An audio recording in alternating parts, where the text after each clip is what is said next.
Pour la chronique d'aujourd'hui, on rejoint Kathleen Gouin, la denturologiste, à ses bureaux de Jonquière pour parler des étapes de conception d'une prothèse dentaire. Kathleen, ça va bien aujourd'hui? Oui, merci et toi? Oui, ça va très bien. Merci de nous accueillir. Oui, ça me fait plaisir encore une fois. Donc, aujourd'hui, on se lance vraiment là-dedans. Tu nous expliques comment on procède, comment on en vient à créer une prothèse dentaire pour les patients.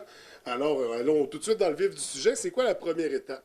Dans le fond, aujourd'hui, moi, ce que je voulais expliquer, c'est vraiment démystifier un petit peu le côté arrière-scène, là, comme on pourrait dire, Oui. de la prothèse. Donc, quand on se rencontre avec les gens, nous, on fait beaucoup d'étapes ensemble à la chaise. Oui. Par contre, le gros du travail, je ne mentirais pas que c'est surtout en laboratoire que ça va Ouais, se faire. c'est là que le travail d'artiste s'applique. Donc, première étape, c'est sûr, il y a les rencontres avec le patient. C'est en plein Il faut prendre des mesures. Comment on procède exactement? Oui, bien au niveau de la consultation, on va établir un petit peu ce qu'on a de besoin au niveau de nos mesures, les paramètres, sauf qu'on a toujours une place à commencer, c'est au niveau des empreintes. Le OK. premier rendez-vous, on va utiliser un porte-empreinte qui est fait sur mesure. Donc, c'est fait pour monsieur, madame, tout le monde. C'est fait en usine, donc il n'y a rien de très précis à ce niveau-là. Par contre, ça va nous indiquer où, justement, aller enregistrer la mâchoire, la bouche, pour vraiment venir avec un résultat d'une copie primaire. OK. Donc, ça, c'est notre point de départ. Donc, à partir de là, on va avoir, je dirais, un moulage. On va avoir... Oui, c'est en plein ça. Nous, quand on enlève de la bouche, on a un vide qui va Oui. créer la forme. On va mettre de la pierre qui va être liquide à l'intérieur. Ça va figer. Donc, on va se retrouver vraiment avec la bouche de la personne dans nos mains. OK. Est-ce que c'est ce qu'on a juste ici, par exemple? Oui, je vais vous montrer justement ça. Là, on est un petit peu pris. Hein? On s'entend que je ne m'attendais pas à une si grosse chose à Ah, faire. parce que c'est une chronique surprise. Tu savais pas qu'on allait venir ce matin. Non, c'est ça, vraiment, c'est tout vraiment une vraie surprise. Donc, ça ressemble à ça ici, le petit modèle qu'on va prendre ensemble. Ça va nous donner la forme de la bouche de la personne. Sauf que si je me prends juste une empreinte avec mon porte-empreinte de métal, ça sera pas assez précis pour faire une prothèse OK. vraiment bien adaptée. C'est là qu'on va aller fabriquer un porte-empreinte sur mesure. Donc, à partir de ça, on a des petites étapes précises pour arriver à faire un moulage spécifique pour la bouche. Donc, il va vraiment aller suivre tous les rebords de la gencive, les endroits où il ne faut pas comprimer, chose que le porte-empreinte fait en usine, lui, il ne sera pas capable de respecter. Oui, oui, oui. Parce que c'est vraiment adapté à la mâchoire, la disposition de tout de la personne, du patient, pour trouver une dentition le plus naturelle possible. Exactement, parce qu'une prothèse qui n'est pas bien adaptée va être une prothèse douloureuse, mais une prothèse pas agréable à porter. Ouais, on parle de qualité de vie, donc c'est très important d'en avoir une bien ajustée Exactement. à la personne. À partir du moment rendu là, comment on va poursuivre? À quel moment on passe au laboratoire pour commencer à assembler, à fabriquer cette prothèse-là? Donc, dans le fond, quand j'ai fait mon porte-empreinte, cette étape-là, les gens ne sont pas avec moi. On s'entend que ça va me prendre Ouais, une période de laboratoire. Je refais venir le patient. On va prendre notre empreinte. OK. Encore une fois, ça va être un produit qui va être différent de ce qu'on a pris la première fois. Sauf que le résultat va être pareil. On va avoir la forme de la gencive de la personne. On recoule encore une fois de la pierre et on va aller faire ce qu'on appelle une petite maquette. Donc, ça va être un semblant de la prothèse. Ça va être la partie qui va être plus laboratoire. Donc, on va aller vraiment copier la gencive pour aller faire des essais en bouche. Parce qu'on s'entend qu'une prothèse, c'est plus comme ce qu'on avait dans le temps. On faisait ça en un rendez-vous, une empreinte en haut, une empreinte en bas. On croquait dans une cire, 2-3 lignes à quelque part, puis après ça, les prothèses étaient faites. On la faisait refaire aux 2 ans. C'est en plein ça, parce que les dents étaient trop longues, c'était pas beau du tout, puis ça faisait mal partout. Maintenant, c'est vraiment, les techniques sont rendues différentes. Donc, on y va avec une petite maquette qui va être comme ça. Oui. Donc ça, à ce moment-là, c'est sûr que ça tient pas aussi bien qu'une prothèse, parce que justement, c'est une petite maquette qui va nous permettre de la mettre et de l'enlever facilement de la OK. bouche.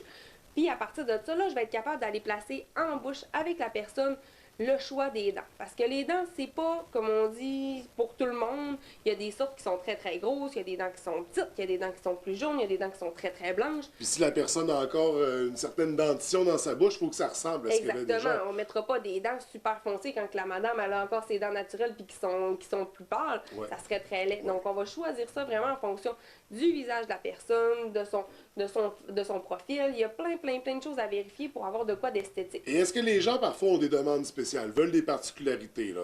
On va dire, on pense à la dent en or, le classique, mais quelqu'un qui veut des dents de vampire, quelqu'un qui veut des... Tout se fait. Je tout- vous dirais ok. que tout se fait en prothèse. Les dents de vampire, c'est assez rare. Ça arrive une fois par année, c'est à l'Halloween, mais sinon, c'est pas très, très commun. Par contre, ce qui va arriver, c'est que les gens, des fois, ils disent, bon, ben moi, j'ai mes dents naturelles en bas. Je veux avoir de quoi que ça paraît pas que j'ai une prothèse. Je suis jeune, jeune, je veux avoir de quoi d'esthétique, de naturel.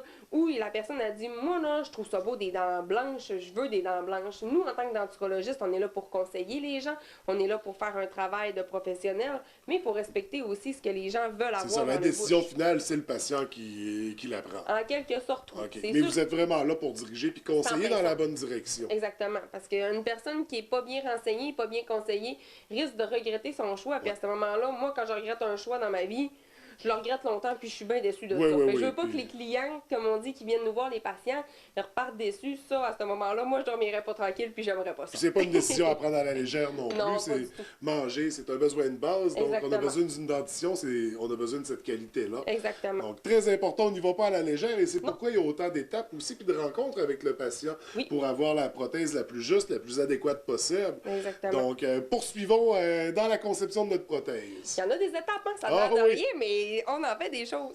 Donc, ensuite de ça, une fois qu'on a fait notre premier essai avec la personne, on a choisi les dents ensemble, on a pris des mesures, donc Ouais. le centre, la longueur, pour pas que la personne, quand elle va sourire, on voit plein de gencives ou qu'au contraire, on voit pas les dents. Il faut avoir de quoi de beau et d'esthétique. On va aller mettre ça sur un articulateur. OK. Ça, cette affaire-là, qu'est-ce que ça mange en hiver? C'est là-dessus qu'on va être capable d'aller faire la relation entre la prothèse du haut puis la prothèse du bas. OK?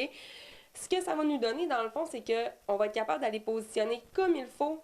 Ici, là, c'est les modèles. Les modèles, par rapport à l'articulateur, c'est comme si moi, j'avais le crâne de la personne, puis que j'étais capable de la faire ouvrir, fermer, On va avancer passer le les menton. mouvements. C'est en plein ça. Pour que la prothèse, quand elle soit rendue en bouche, ça soit la copie conforme de ce qu'on a, comme on dit, en laboratoire. Parce que c'est comme ça qu'on va avoir de quoi de confortable encore une fois. À partir de ça, moi, je vais être capable, justement, avec mes mesures, d'aller positionner les dents du fond, les dents du bas, les dents en avant, pour vraiment avoir un résultat qui va être global, optimal. Mais encore une fois, même si c'est bien, bien beau là-dessus, quand on va arriver en bouche, il faut surtout que ça fonctionne. C'est le test final, c'est quand c'est dans la bouche du patient. Mais à partir de là, on peut ajuster puis préciser, Exactement. puis se rapprocher de la vérité le plus Oui, possible. c'est en plein ça. Mais on va finaliser ça dans la bouche du patient. Est-ce que Oui. c'est l'étape qui suit?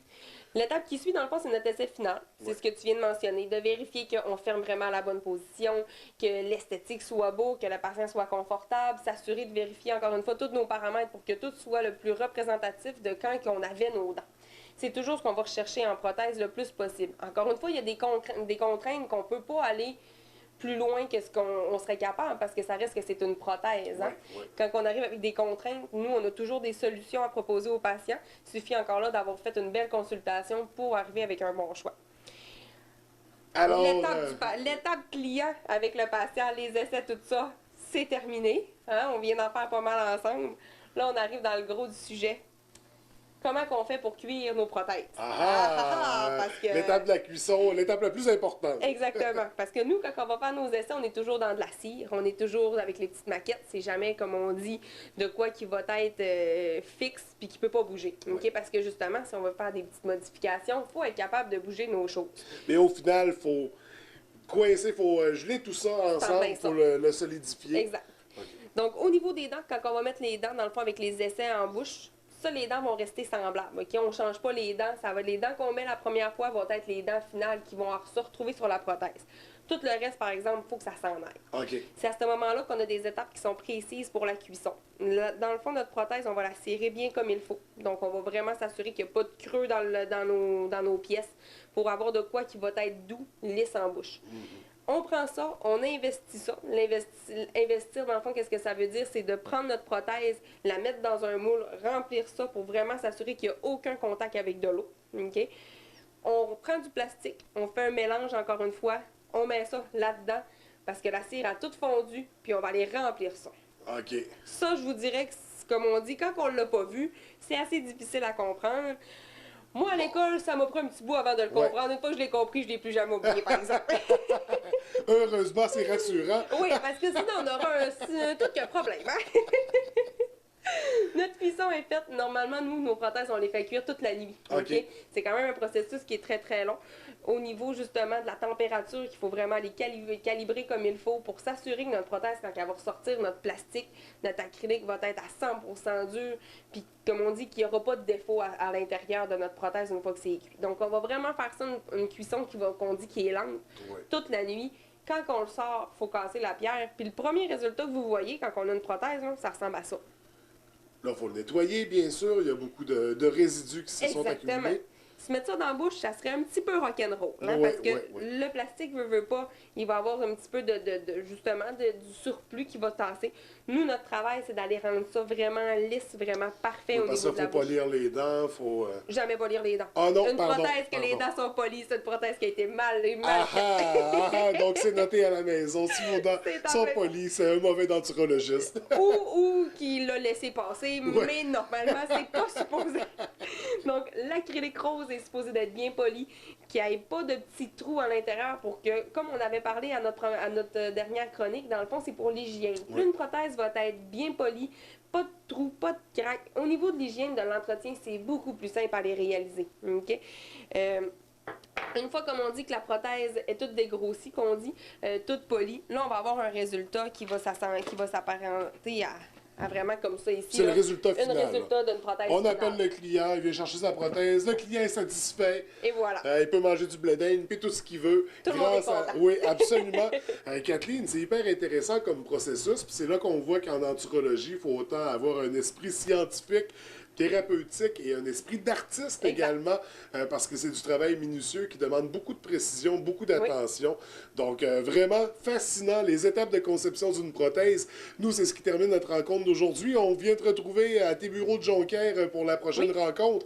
Donc, d'ici là, je te souhaite une très belle semaine. Merci à toi aussi. Merci.